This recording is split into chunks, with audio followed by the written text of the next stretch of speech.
Shalom, selamat malam Bapak Ibu Saudara yang dikasihi Tuhan. Selamat berjumpa dengan program Suara Pengharapan kali ini. Dan kita akan kembali untuk bersama-sama belajar merenungkan kebenaran firman Tuhan. Karena firman Tuhan adalah dasar kehidupan kita. Karena firman Tuhan adalah pedoman bagi hidup kita, supaya hidup kita semakin hari lebih baik. Dan sebelumnya mari kita sama-sama menikmati sebuah pujian. Hanya Yesus jawaban.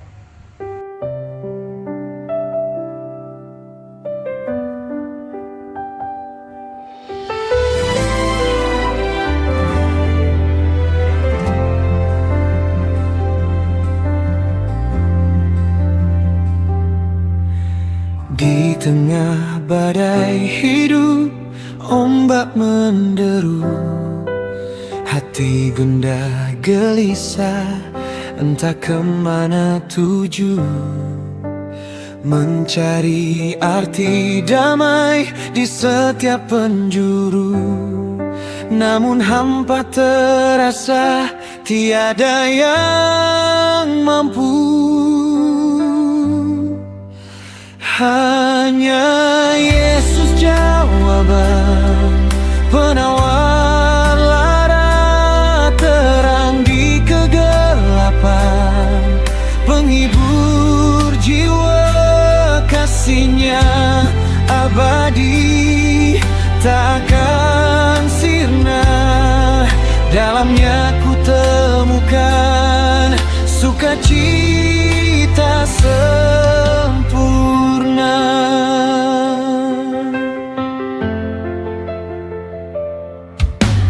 Dunia tawarkan fata morganya, janji-janji semu melenakan raga. Kekayaan tak cukup, puji pun fana, hanya hadirat-Mu beri sukacita.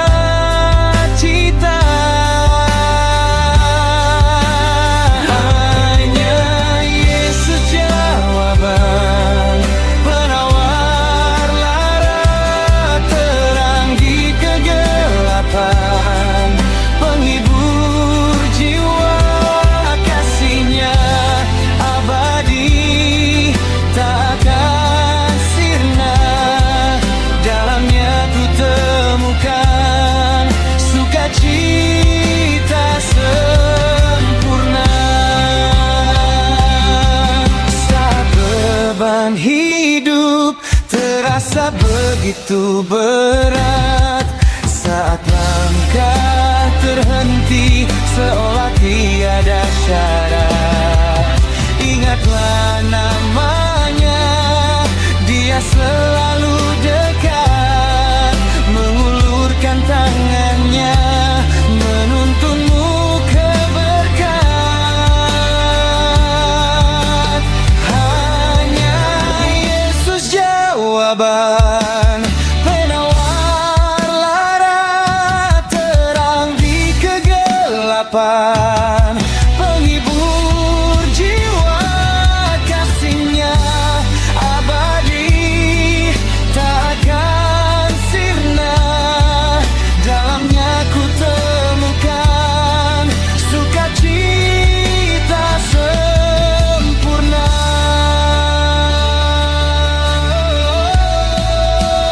Oh Yesus, Engkaulah segalanya, harapan dan kekuatan. Di sepanjang masa nama-Mu terukir di lubuk sanubari.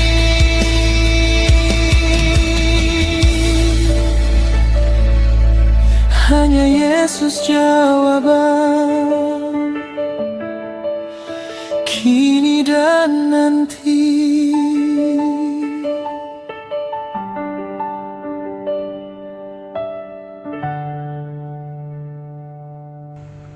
Baik, itu tadi sebuah pujian yang menyatakan bahwasanya Yesus adalah jawaban.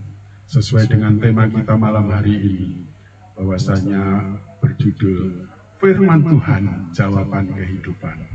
Sekali lagi judul pembelajaran Firman Tuhan kali ini adalah Firman Tuhan, Jawaban Kehidupan.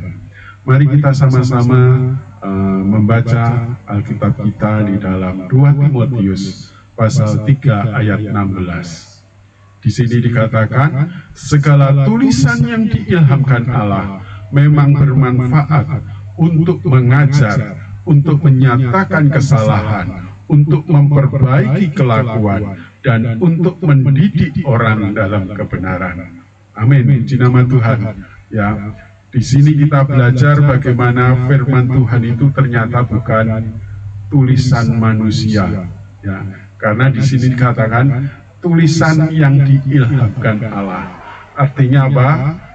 Kalau kita orang Kristen tidak percaya kebenaran firman Tuhan, kalau kita orang percaya tidak percaya atas apa yang Alkitab katakan, maka hidup kita tidak ada gunanya menjadi pengikut Yesus. Maka hidup kita tidak ada gunanya menjadi orang percaya.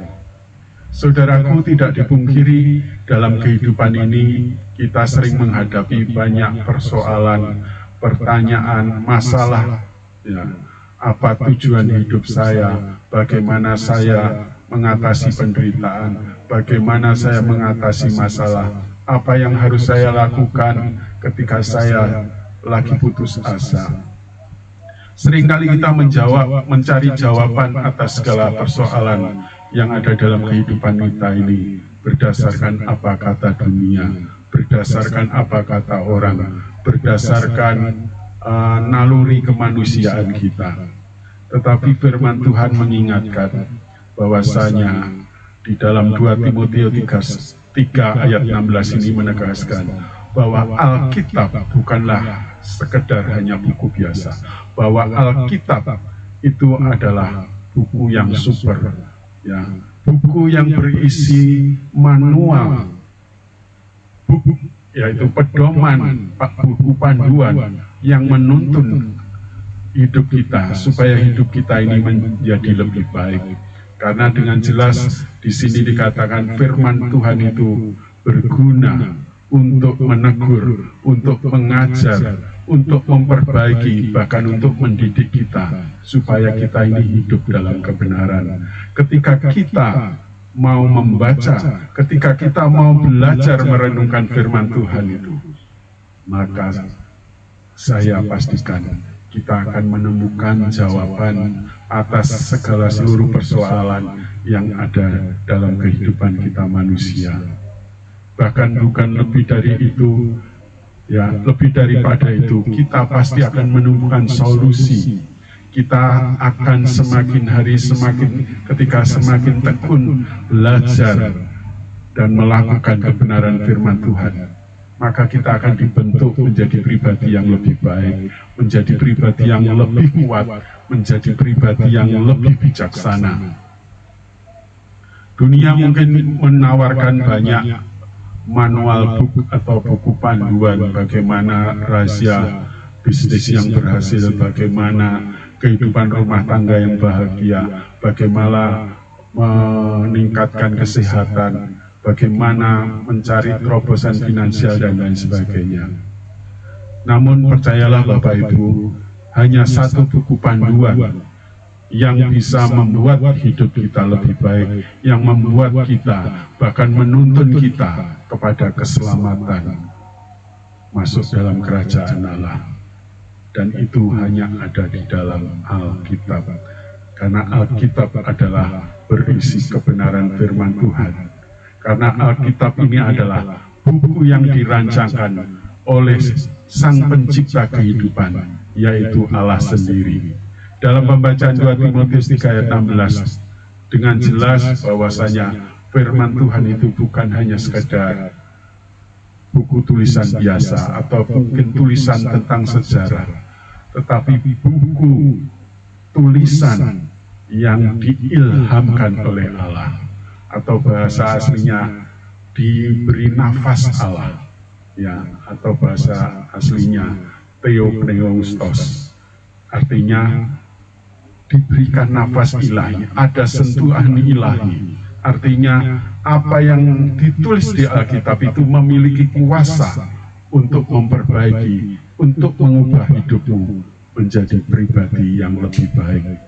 Bahkan akan membentuk, memproses hidupmu secara menyeluruh, secara total.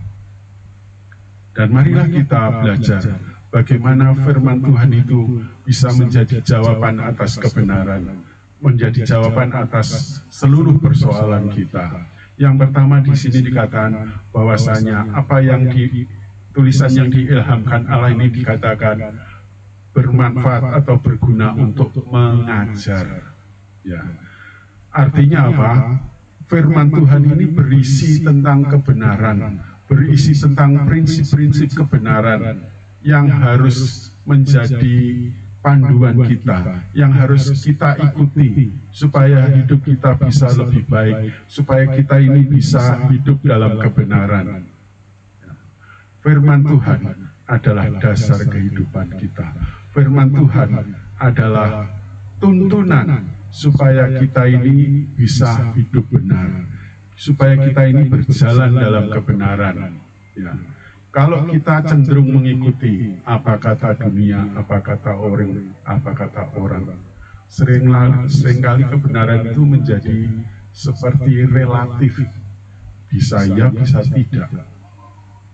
Ya, anggaplah di dunia ini seringkali orang menganggap bahwasanya balas dendam ketika kita disakiti itu adalah hal yang wajar. Ya. Bahkan mungkin di dunia ini gigi ganti gigi, mata ganti mata. Artinya kalau kamu disakiti ya udah sewajarnya kamu membalas.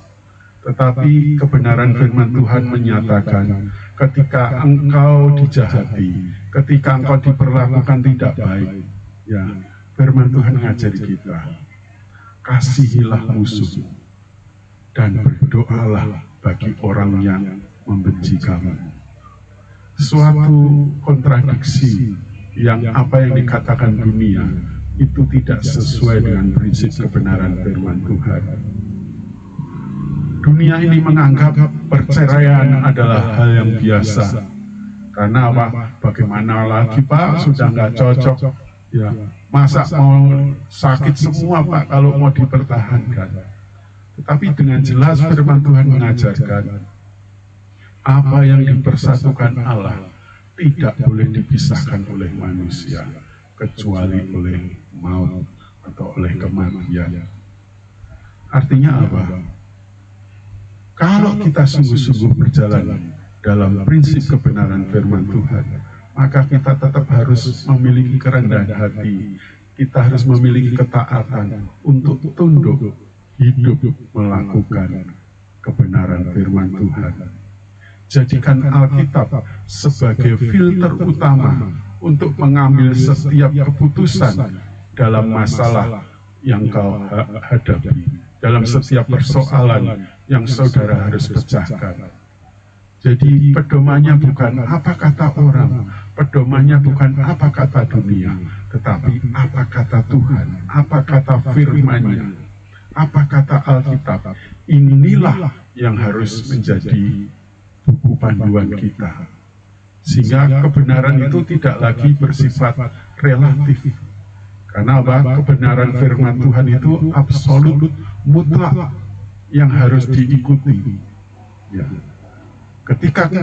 Ketika engkau sungguh-sungguh berjalan di dalam kebenaran, mentaati kebenaran, maka hidupmu akan diberkati oleh Tuhan, maka hidupmu akan dituntun oleh Tuhan menjadi pribadi yang lebih baik, menjadi pribadi yang lebih berhikmat, menjadi pribadi yang lebih bijaksana.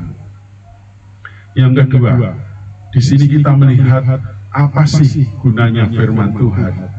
Firman Tuhan bukan hanya untuk mengajar, tetapi di sini dikatakan firman Tuhan itu untuk menyatakan kesalahan.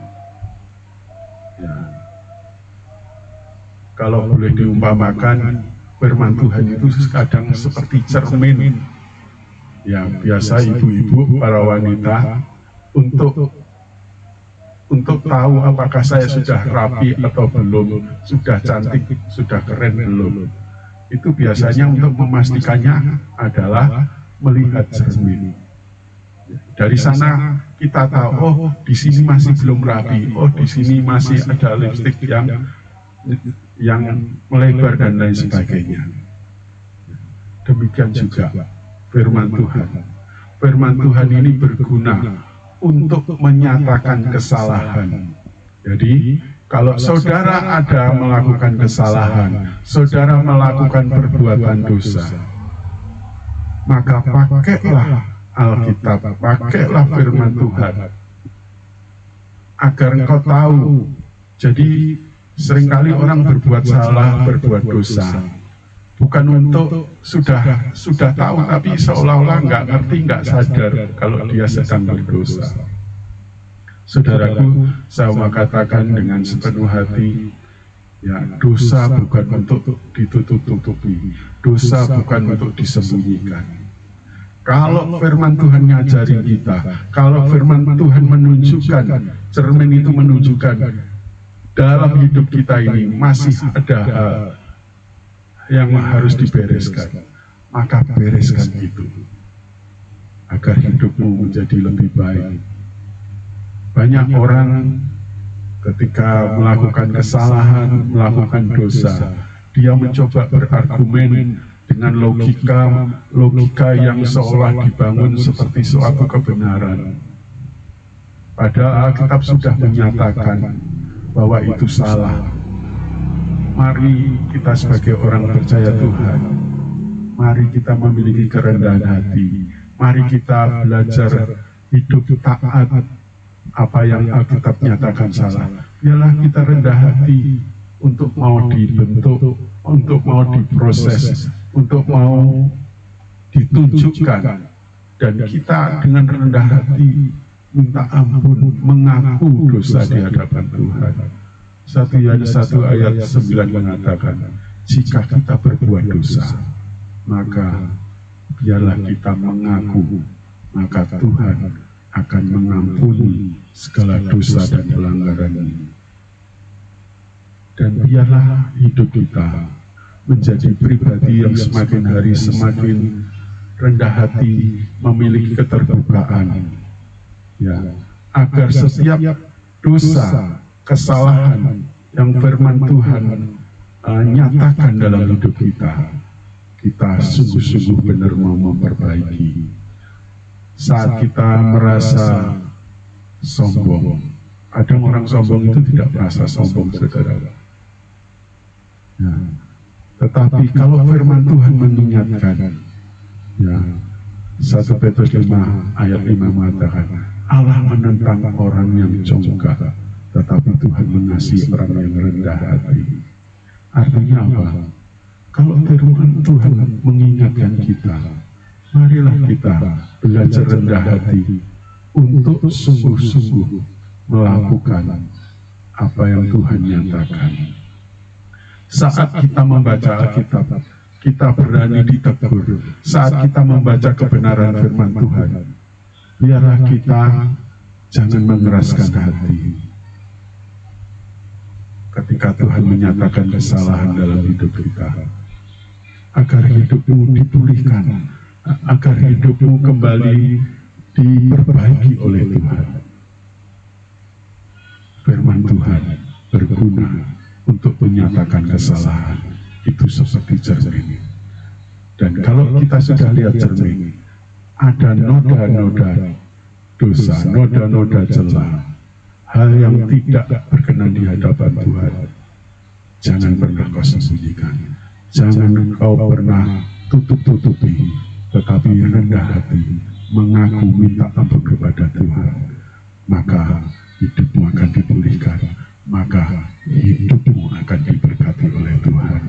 Yang ketiga, firman Tuhan berguna juga untuk memperbaiki kelakuan. Ya, saudara, kalau saudara ingin mengalami restorasi dalam hidupmu, Ya.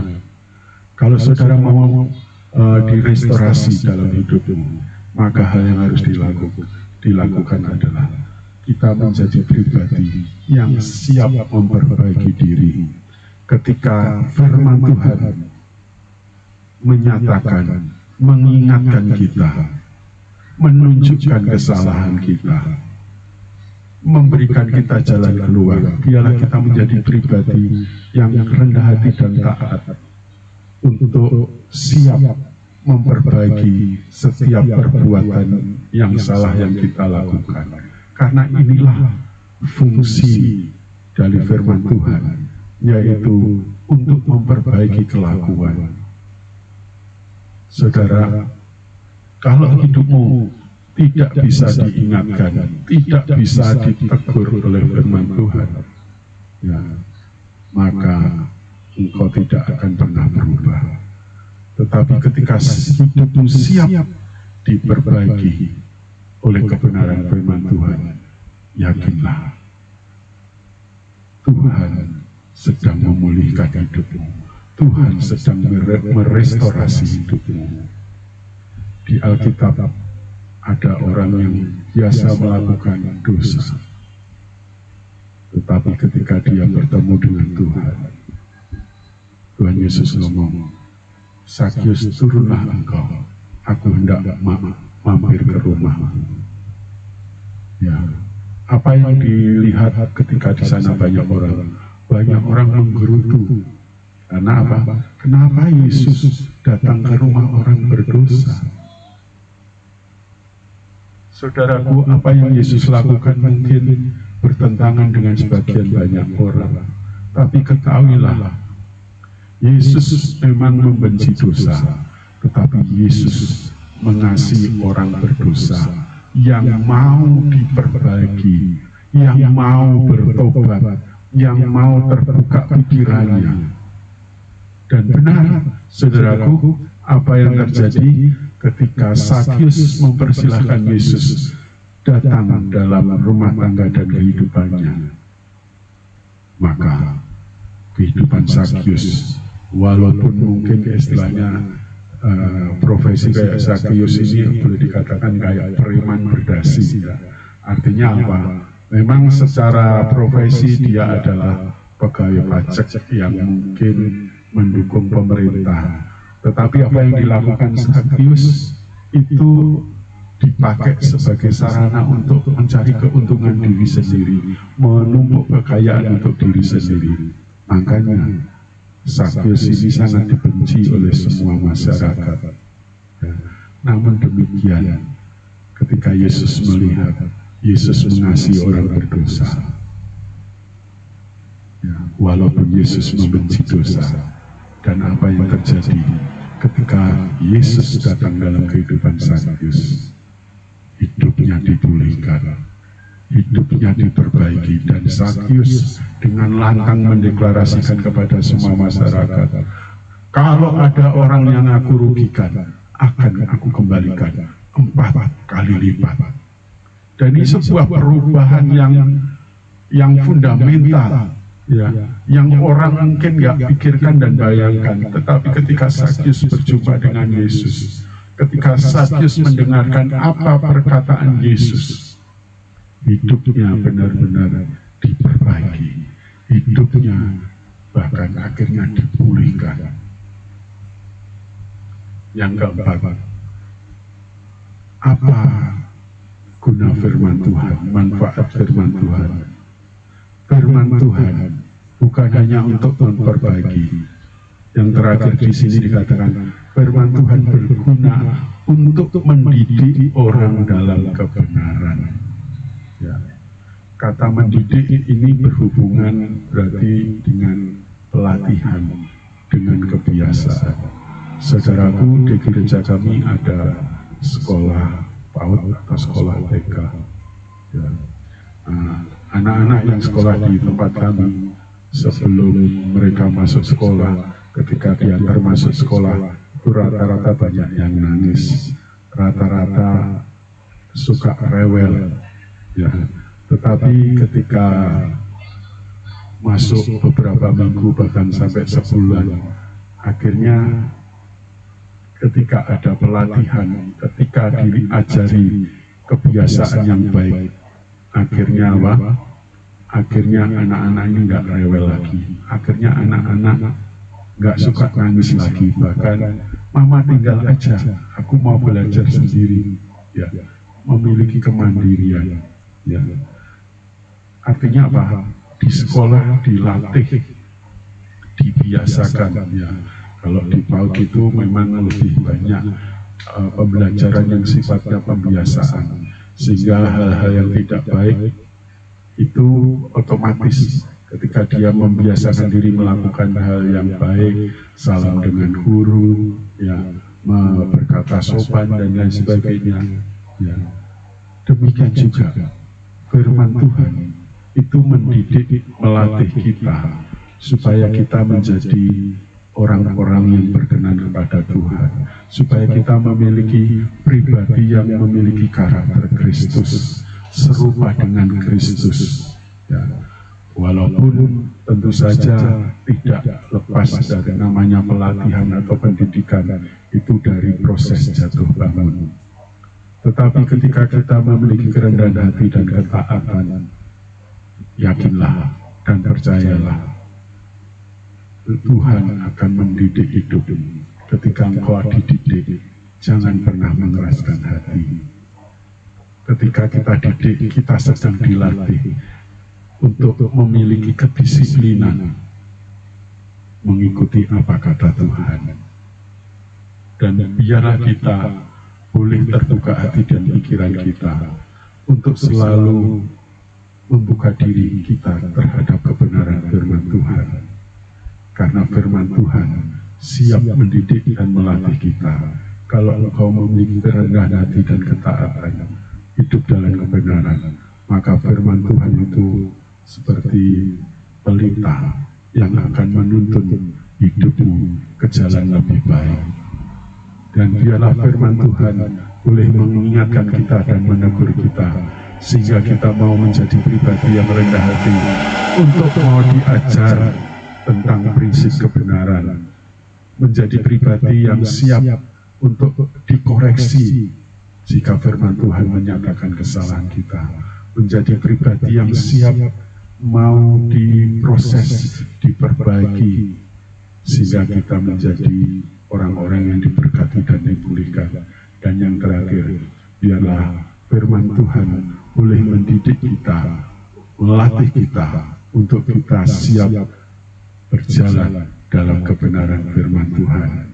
Dan yakinlah, apapun masalah yang kamu hadapi, Alkitab atau firman Tuhan ini adalah jawaban kehidupan yang menyentuh seluruh kebutuhan aspek manusia.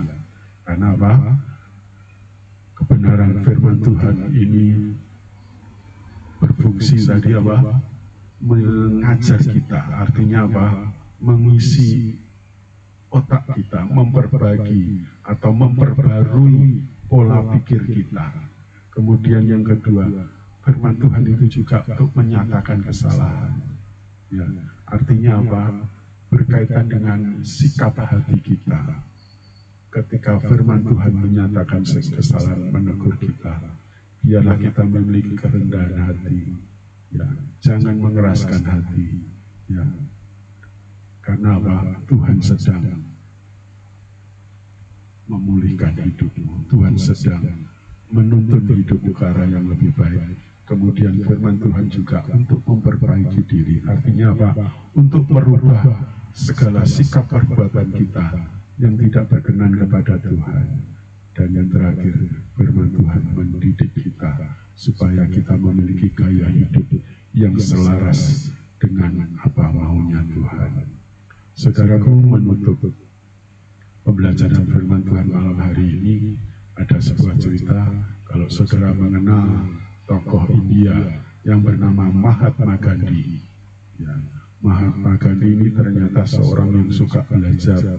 Bahkan dia mencari kebenaran dalam hidupnya dengan berusaha membaca kitab-kitab suci semua agama, ya, termasuk Alkitab. Tahukah saudara, salah satu bagian yang menyentuh hidupnya dan mempengaruhi kehidupannya adalah ketika dia membaca Alkitab, khususnya tentang khotbah di bukit, yaitu tentang bahagia. Ya, di sana dia diajarkan bagaimana hidup dalam kasih, kerendahan hati dan pengampunan. Walaupun Gandhi bukan orang Kristen, tetapi dia menemukan jawaban atas seluruh persoalan kehidupan hidup yang dia alami melalui pengajaran Yesus, melalui kebenaran firman Tuhan. Dan ini menunjukkan bahwa firman Tuhan ini bukan sekedar buku sejarah, buku kuno, tetapi mengandung hikmat, kebijaksanaan yang relevan atas seluruh zaman kehidupan manusia. Oleh karena itu, marilah kita terus memiliki kerendahan hati untuk mau belajar firman Tuhan, untuk mendekat kepada Tuhan dan firman-Nya, agar kita tidak menjawab yang salah. Jangan engkau memutuskan untuk engkau mencari jawaban kehidupan di dunia ini, karena seluruh apa yang menjadi persoalan dalam kehidupan manusia di dunia ini, sesungguhnya jawabannya ada di dalam firman Tuhan. Jawabannya ada di Alkitab. Ketika engkau mau sungguh-sungguh ketekunan untuk mempelajari firman-Nya, yakinlah dan percayalah, seluruh persoalan kehidupan kita, bahkan saya mau pastikan bahwa Alkitab, firman Tuhan bukan hanya menuntun kehidupan kita di dunia ini, bahwasanya firman Tuhan juga menuntun hidup kita sampai diselamatkan, sampai masuk kerajaan Allah. Dan biarlah kita terus mau mendekatkan diri, belajar kebenaran firman-Nya, karena firman Tuhan mengandung jawaban atas semua persoalan dan pertanyaan yang ada dalam kehidupan kita. Jangan pernah arahkan hidupmu, jangan pernah sandarkan hidupmu atas hikmat-hikmat di dunia yang kelihatannya logis, yang kelihatannya mungkin bisa masuk akal. Tetapi percayalah bahwasanya seluruh persoalan yang ada dalam kehidupanmu sesungguhnya ada di Alkitab. Bahkan kalau saudara mendengar kesaksian orang-orang yang terbuka hatinya mengenal Tuhan, ketika dia mencari kelemahan Alkitab, ketika dia mencari kelemahan firman Tuhan, justru di sana mereka menemukan mutiara kebenaran, bahkan hidupnya diubahkan. Karena Alkitab bukanlah buku sembarangan, buku-buku yang biasa yang ada di dunia, karena Alkitab adalah buku penuh pedoman yang ditulis oleh Sang Pencipta kehidupan ini. Dan biarlah kehidupan kita menjadi semakin hari semakin lebih baik, lebih kuat, ya, lebih berhikmat, dan hidup kita semakin berkenan kepada Tuhan. Puji nama Tuhan. Kita akan berdoa, dan sebelumnya kita akan mendengarkan sebuah pujian, yaitu Yesus adalah jawaban.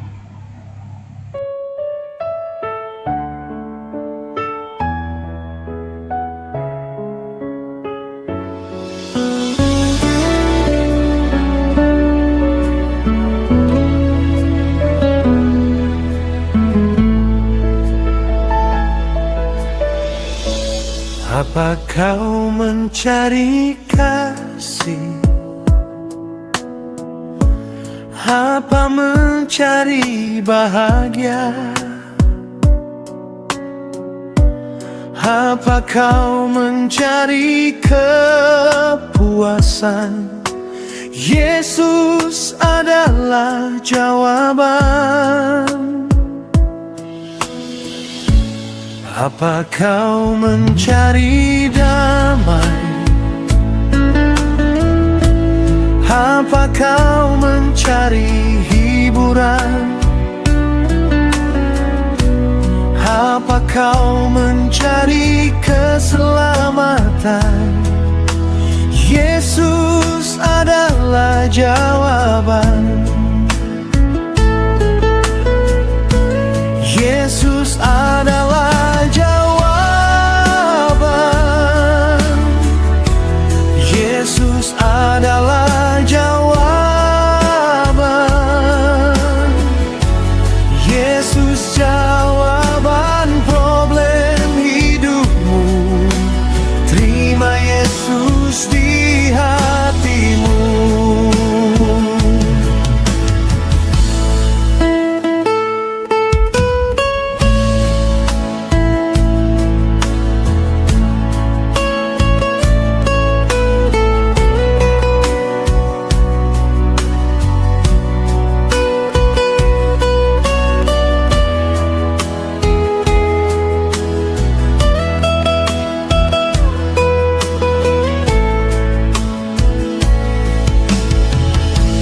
Apa kau mencari damai? Apa kau mencari hiburan? Apa kau mencari keselamatan? Yesus adalah jawaban. Yesus adalah jawaban.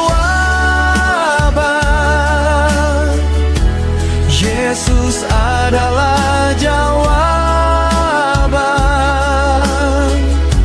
Yesus jawaban problem hidupmu. Terima Yesus di hatimu. Yesus adalah jawaban. Yesus adalah jawaban. Yesus jawaban problem hidupmu. Terima Yesus di hatimu.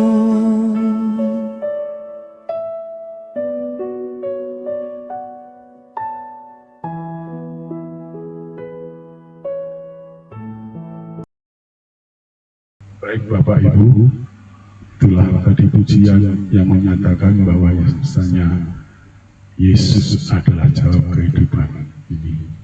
Ketika engkau mencari kebahagiaan, ketika engkau mencari kepuasan, jangan sampai engkau terjebak dengan apa yang ada di dunia ini. Di dunia ini kelihatannya memuaskan hidupmu, tetapi sungguhnya menjerumuskan hidupmu. Mari kita sama-sama merenungkan firman Tuhan dan kita berdoa. Bapa di surga, kami bersyukur kalau malam hari ini kami masih memiliki kesempatan untuk belajar kebenaran firman-Mu.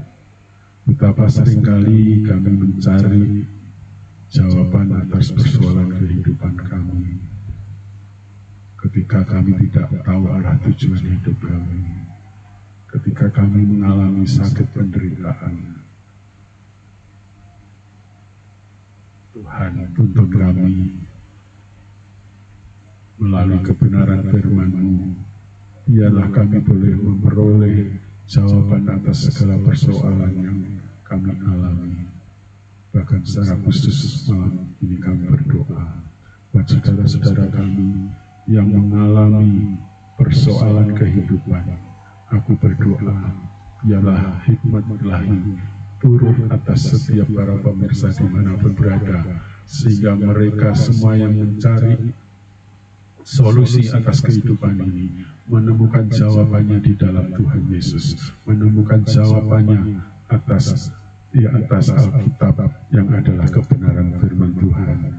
Dan Tuhan biarlah boleh memperbaiki hidup mereka, memulihkan hidup mereka, memberkati hidup mereka ketika mereka sungguh-sungguh memiliki kerendahan hati untuk belajar firman, sehingga hidup mereka dibentuk semakin hari memiliki pikiran, perasaan, karakter seperti Kristus, dan hidup kami menjadi orang-orang yang berkenan di hadapan-Mu. Terpujilah nama-Mu Tuhan. Sekali lagi Kami bersyukur buat pertemuan ini. Biarlah Tuhan terus menolong dan memberkati kami, dan biarlah kami menjadi orang-orang yang terus Tuhan ubahkan menjadi pribadi yang semakin hari semakin lebih baik, lebih kuat, lebih berhikmat dan bijaksana.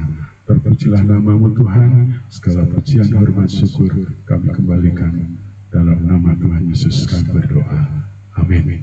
Baik, terima kasih saudaraku buat perjumpaan kita kali ini, dan sekiranya saudara, Bapak Ibu Saudara ada pergumulan, pokok doa atau apapun yang Bapak Ibu butuh konseling, Bapak Ibu boleh hubungi nomor kami di bawah ini, dan kami dengan senang hati akan melayani Bapak Ibu Saudara semua. Terima kasih buat perhatiannya. Shalom, sampai jumpa. Tuhan memberkati.